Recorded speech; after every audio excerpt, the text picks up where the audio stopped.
So normally I say this player talks hitting or this player talks pitching. This time I had to say Pete Crow-Armstrong live breakdown because we're throwing some defensive plays in here too.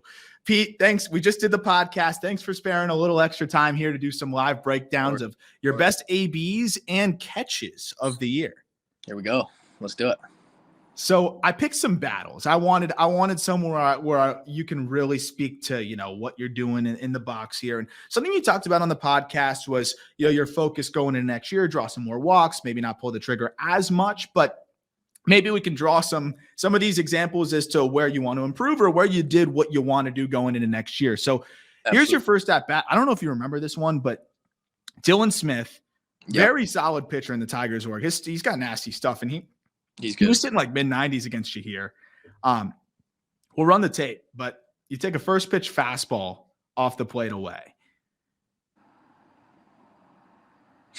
That was a splitter. That was pretty nasty. And I know you talk about manifesting, only looking at good swings. These all end in good swings. Of course, you're going to take some swings here and there. So sorry for exposing you to a couple of those. So you take a fastball off the plate, and then he gives you that splitter. Were you even just really ready for something like that? Because that was gross. That honestly looks like that looks like a lapse in concentration on my part. But I will say, as we keep going with this, like, he's somebody where everything of his moves. Yeah. So, I think he's a very frustrating at bat. Well, so to that point, right? You take that swing, you focus back in here though, 1-1. What are you thinking after you take that? Oh my God, I'm right back on fastball. Like we talked earlier about the pitches that I can do damage on, right? And it's just zeroing in on that one thing, really searching for that one fastball. Because for me, when I see, when I search for the velo and the shape, stuff looks fatter to me because I can tell, which way it's moving a little bit better because I'm only looking for it being straight at his hand, right? Like, I'm only searching for fastball. So when something pops or when something looks a little slower, like, it's kind of clear cut for me in a way. But that, this was another day I was feeling pretty good. So I was swinging. You were sitting fastball there, which makes sense. But you were on that breaking ball. You're a little early because you're sitting fastball, but you crushed that. You got to feel good that you at least saw that and got some barrel on that, right? Even though that's strike two, which is why baseball sucks as a sport. Like, you got to feel pretty good about that swing there, right? Absolutely. No, that definitely got me back, right? Like, that's a whole confidence booster in itself right there. That swing. And even that one, right? I think that was another splitter. The fact that you're even able to get to that with two strikes, like, how are you feeling after that? That honestly looked like a fastball to me, down and in. Run that back? Yeah, run that back. But the ball looks a little small on this feed.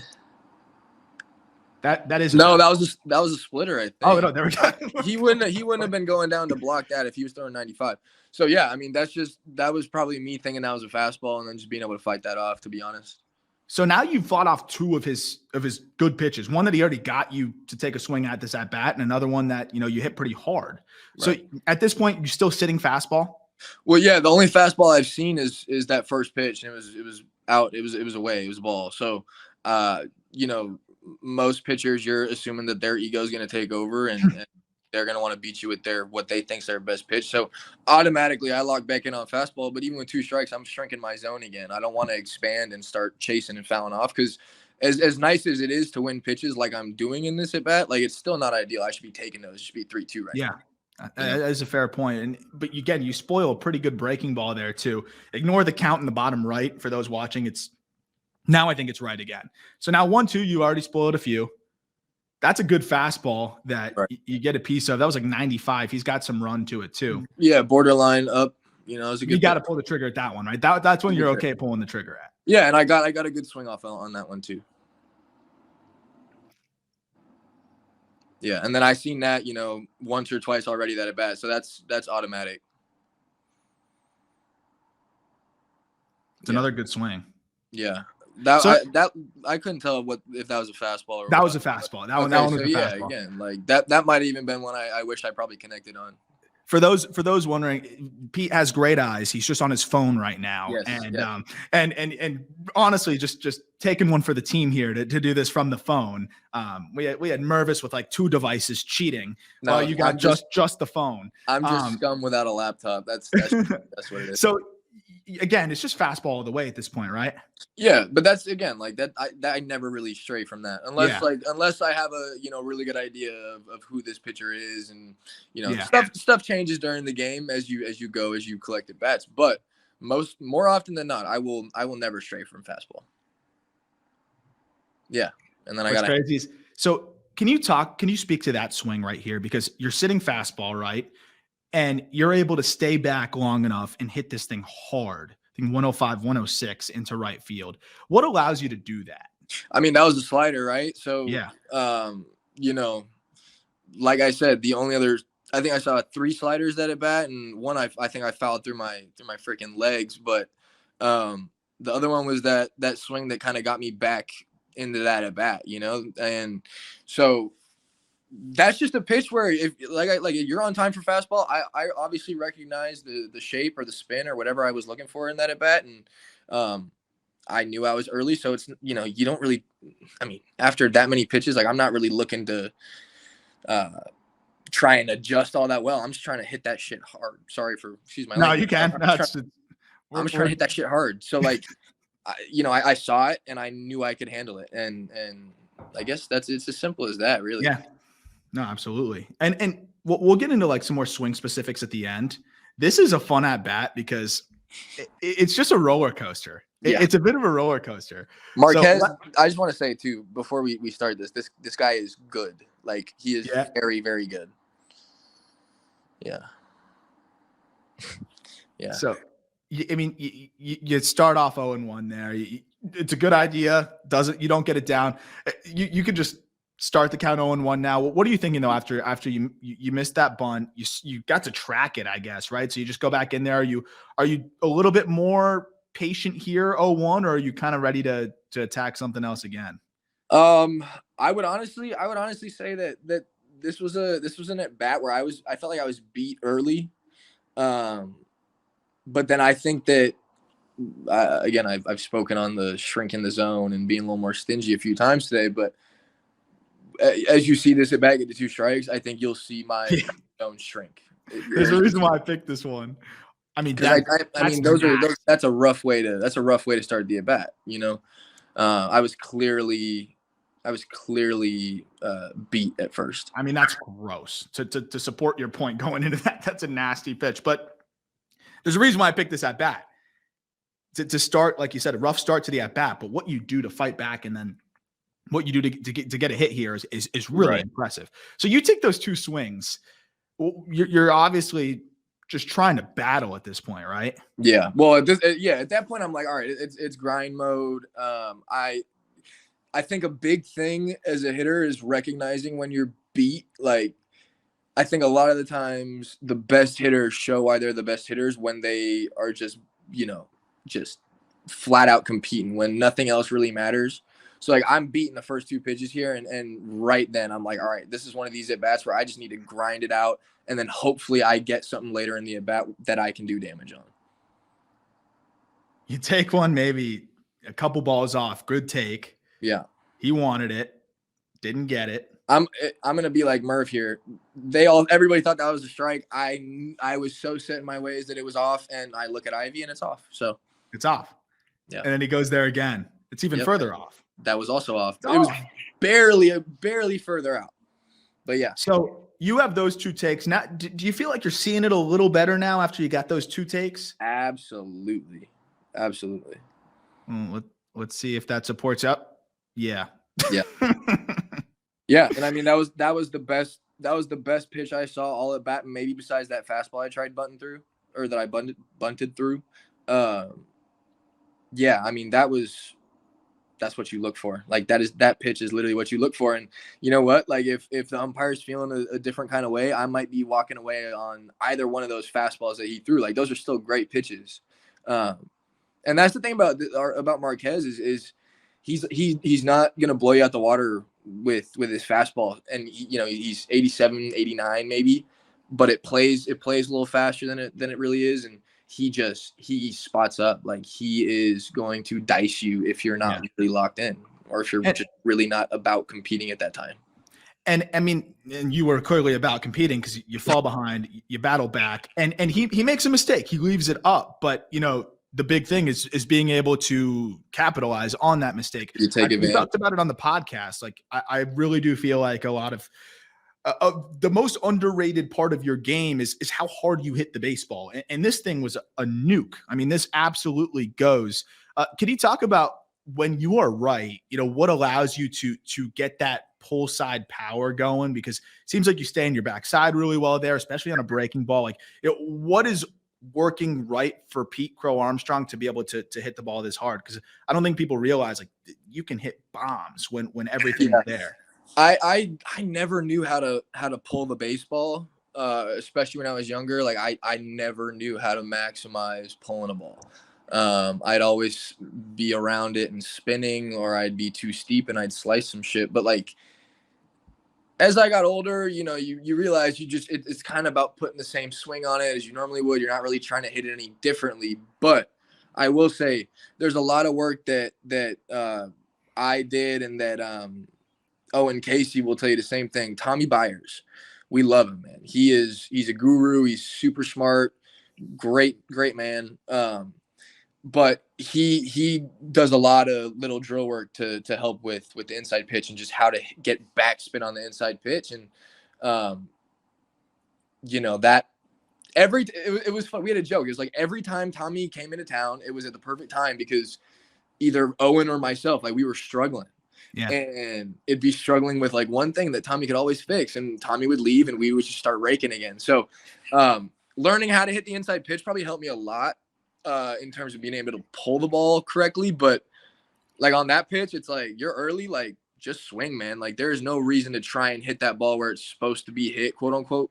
Like, if I'm on time, the rest is going to take care of itself, And and you're right. Like, I hold the ground very well too with my backside, and I release it very well as well. But just timing is huge, because I can hit the ground looking for that fastball, ready to jump on that fastball, and still give myself time to adjust and just hit it how it should be hit, right? You're not like trying to do that. You're just hitting it how it's supposed to be hit.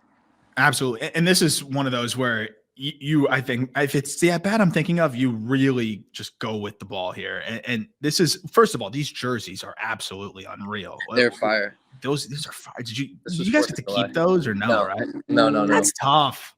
That's tough. Those get like auctioned off or something, right? Yeah, I'm sure they do. Damn, those are. We didn't play up to the jersey standards this day. Clearly. Oh yeah, I know. It's not a very high leverage at bat, but I liked the at bat. Yeah. I think I remember this one.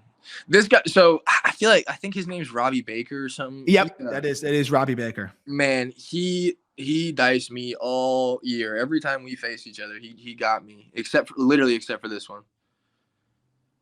So yeah, it looks like it's got some ride to it. Well, it does. He's like 93. I don't think I've seen him throw a pitch higher than 94.5. But like, his best pitch is his changeup, and yeah. So I took that changeup, bottom of the zone. It was a great pitch to start me off with. Then he went fastball up, swung through that, chased it.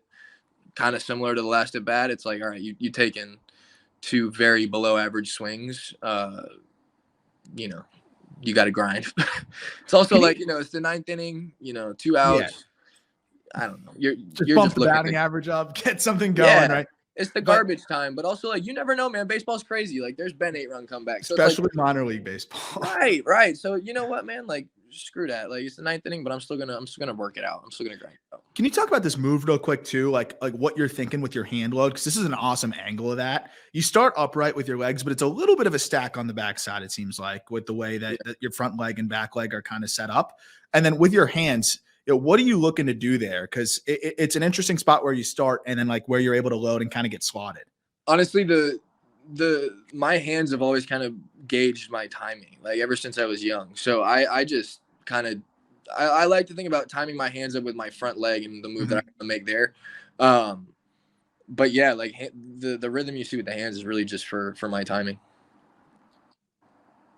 So you spoil that one. I don't know what pitch that was from that angle. Yeah, I can't tell either. But 1-2 again. High fastball, leave it. Yeah, I've seen that already. It's like, maximizing what you've seen. So I don't need to be chasing that a second time. Like I said, that's a little closer. That was tougher take. Closer, but that's still a changeup. Yeah, it's a changeup up. Started outer half. You're probably looking to take that every time. So 3-2, 8-run game. You're thinking he's just trying to blow one by you, right? Yeah, I'm really just thinking fastball here, but I don't think that's what he did. He might change. No, you stay back just long enough. Yeah, spoil that one. That was a perfect 3-2 pitch. Like the fact that you got that was 80% of the reason of why I picked this one. Is this 3-2 pitch can't be much better. Yeah, and you get a piece of that, so you got to feel pretty good going into the next 3-2 pitch. It's definitely like that's some weight off your shoulders after that swing. And that dude doubles up on it and you shoot it the other way. So obviously not the pull side bomb, but why I like this is how you're able to stay back long enough to do this. And we talked about it on the podcast of like that balance between big time power and being able to do pull side damage and then being able to do this in spots too. I know you didn't go into that pitch thinking I'm going to slap it the other way, but what allows you to have that like adjustability to also do this? Well, I think as a lefty, I personally like changeups. I think that they're easy to track, right? So I think they're easier to stay back on, just because like you kind of know the direction they're gonna move. And so for me, like again, that was I had seen like that was that 3-4 changeups in that at bat. Yeah. Like just collecting that information during your at bat. Like that is big in itself because you see a pitch 2-3 times, you're lucky, right? So it's like you gotta know at some point like how that pitch is gonna move based on how it comes out of his hand on the third, fourth time. And I mean, luckily I just seen it enough, But being a lefty too, like it's easy. I think it's a little easier to reach out and go do that. You know, you don't have to worry about like getting out the box. Totally. As quickly as a righty does. I feel like that's just a lefty thing to be able to do a little more easily. So I'm guilty already, keeping you longer than I promised. I'm sorry. Hey man, we're good. Having too much fun. We're going to end with the glove. So 2 catches that I am sure you remember. And by the way, if people are just catching this on Twitter, full episode of this breakdown will be on the YouTube. And also look out for the podcast interview, which will be out in the next hour or so as well on the Call Up Podcast logo on the top right. This is my second favorite catch. We're building up to my favorite catch, which you already know which that one's going to be, I think. But this one is very, very important because we talk about kind of this exact kind of thing on the podcast about running straight back. And this is, I mean, even if you don't know baseball, this is an impressive catch. Ruiz puts a charge in that one deep to center, and PCA leaping makes the catch. You feel that one at all? Like, did that hurt?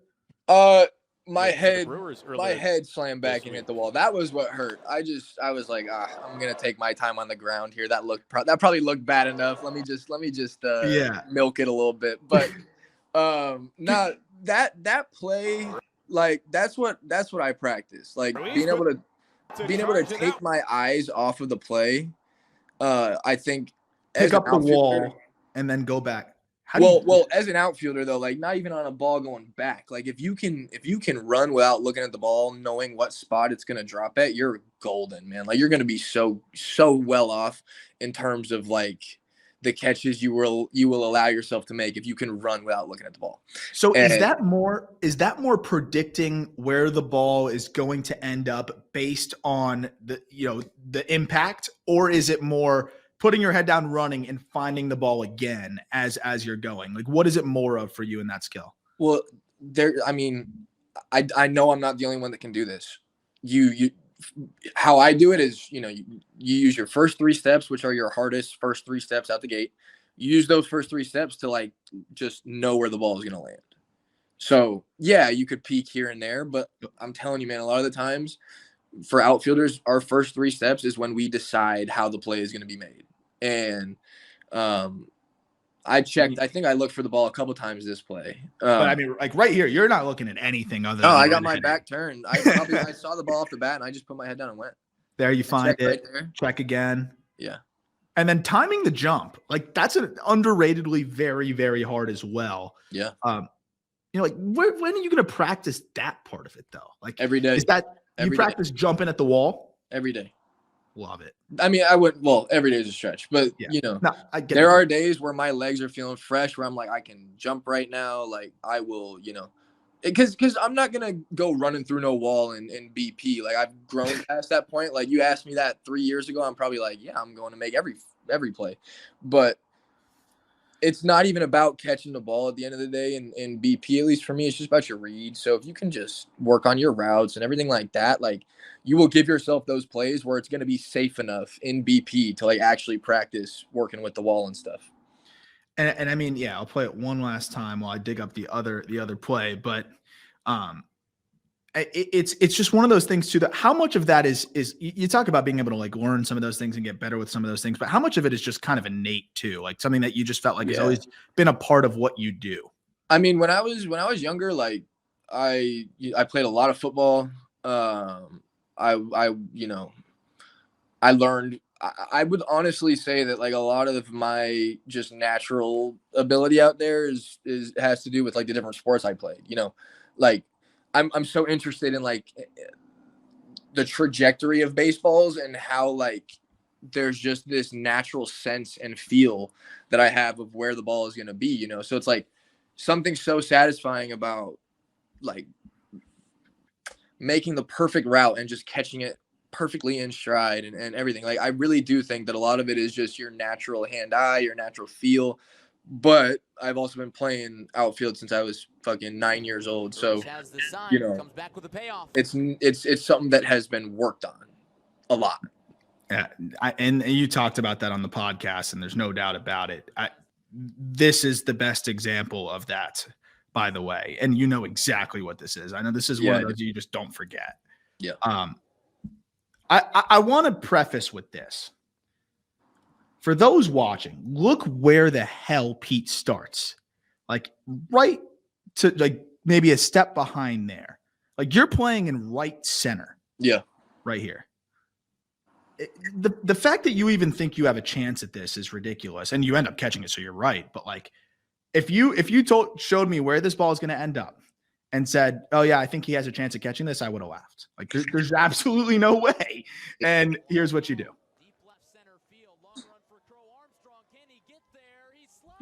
Dude, are you kidding me?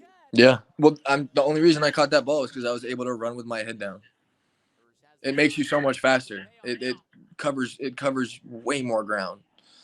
And at that angle, like, did you feel like you knew you had a lot of space, right? Because the left center wall jets out. You knew you're not going to get to center. How much how much time do you put into knowing the spatial, dimensions of the outfield prior to the game? Because this isn't Beloit, right? Like, so this isn't somewhere where you play a lot. But no, like, do you walk out there before the game? Do you kind of feel it out? What do you do? Absolutely. That's like one of the first things I do. It's one of the first things a lot of our outfielders do. But getting to know where you're playing at, and that's using the time in BP. Like if you ask me what's the best way to get good at outfield, it's always going to be the live reps. It's your work that you're putting in BP. I truly firmly believe that that's the most important time spent. It's also easy because we play 6-game series, right? So we're at that field 6 days in a row. There's a good chance I'm playing 6 out of those 6 games, 5 out of those 6 games. Like I end up getting a pretty good feel just after a couple innings of where I'm at. And, I think like getting to know where you're playing is a little easier because you're there for a good chunk of time. But yeah, like it's turf, so I know that if I need to slide or dive, like I know when to do that because I know where the wall is going to be. I know where the ball is going to end up, all that stuff, man. It's all stuff that after you just get more reps with it, like it becomes second nature. So to wrap up, can you just walk us through this catch and what you're thinking in the outfield as it goes? Absolutely. So I'm playing. We're playing op. I'm playing pretty shallow op. I mean, Pinyango in left field, like he ended up getting pretty close to this ball too. So it looks like we were positioned really well. And That was Nas hitting. That was Nassim. Yeah. And Nassim's not the biggest dude. He's not gonna, blow you away with how far he can hit the ball. So I felt a little more comfortable. No shade to Nas. I love him. That's my boy. It's a defensive wizard right there too. Oh, but yeah. I was comfortable playing shallow and off to the right. Like, I'm always going to try and take away the balls that are going to be in front of me before I take care of something that's hit over my head. Because, a lot of the time, like, ball hit over your head, double at the most. As an outfielder, it's just about getting the ball back in cleanly. But so playing shallow, really shallow. But right when that ball was hit, I kind of saw how high it was, and I was like, okay, I got a chance. Like, I'm going to go. So I put my head down and I just started running. And I don't think I looked up until I was probably like there. Right there, you're looking up? I would say like right when if you go back to like when my hat maybe fell off, that's probably when I looked up. Yeah, I'd say right there I looked up. Right there? Right like there. Right here? Yeah. So you look up right here. You still got a good 20 feet. Yeah, I probably got a good 30 feet probably. Whew. So you still feel like you can beat the ball to that spot? Well, see, that's not the thing. And I owe all of this to Albert Almora and Kevin Pillar. I don't know why I didn't credit them on the podcast, because those are two guys I actually got to work with for a second.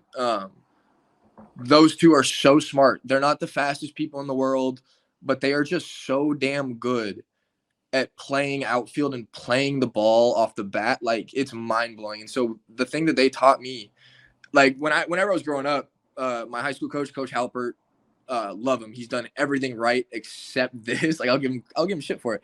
He always told me to beat the ball to the spot. When you're running and you're looking up at the ball, everything's bouncing. Like, it's a rough road. And so we're doing outfield drills, just really like dry work in spring training, and KP and Albert Almora, they're like, hey man, like, run with it, try and meet it to the point where you feel like it's going to be like in your like breadbasket almost. And so that is the thing that has helped me so much, because it has helped me with like my timing in terms of when to like put my glove out and when to slide or dive. But it's also like you gauge where the ball is going to land so much better if you're just running with it. If you're not trying to beat it to the spot, your route's going to get so dirty. If you start trying to beat it to the spot, your route is so straight and clean. If you are running with the ball will tell you everything you need to do. So it told you to slide in front of the Bud Light sign? Yeah, I guess so. I mean, that's as smooth as it gets too. I mean, you might have got a little bit of a raspberry there. What was that? It just. I think I rolled my ankle a little bit on the fence or something. I don't remember. But again, maybe you came into that thing hot.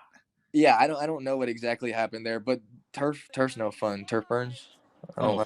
Turf burns. But I mean, where does that rank for you? Well, we'll end it on that. Where does that catch rank for you? I'm sure you've done stuff not on video in your life, but you got to have that like mental highlight reel. Where does that one stack up?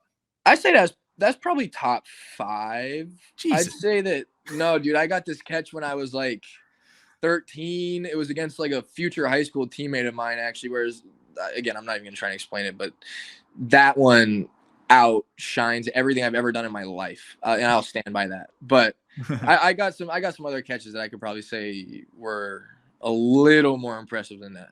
Well, I could tell you this with a good deal of confidence, you'll have even more that will be more impressive at the big league level. And there's some big outfields for you to roam around in the coming years. So excited to see you do that, man. And I already kept you like twice as long as I promised. So I'm sorry about that. This was a blast. This was a blast. Thanks so much for taking the time. Reminder for all those watching right now, if you want to hear more from Pete, we got plenty more. We got the full podcast episode that's dropping just after this. If you missed the beginning of this StreamYard conversation here, this live stream, that also will be going on our YouTube as well at the Call Up Pod. Pete, thank you so much, dude. I really appreciate all the time you gave us today. It was so much fun talking to you, man. My man, likewise. I didn't shut up for about an hour, guys. So you got a lot to listen to. But that's what we wanted. Man. He's the man. So I appreciate you, man. Thanks, bro. Absolutely.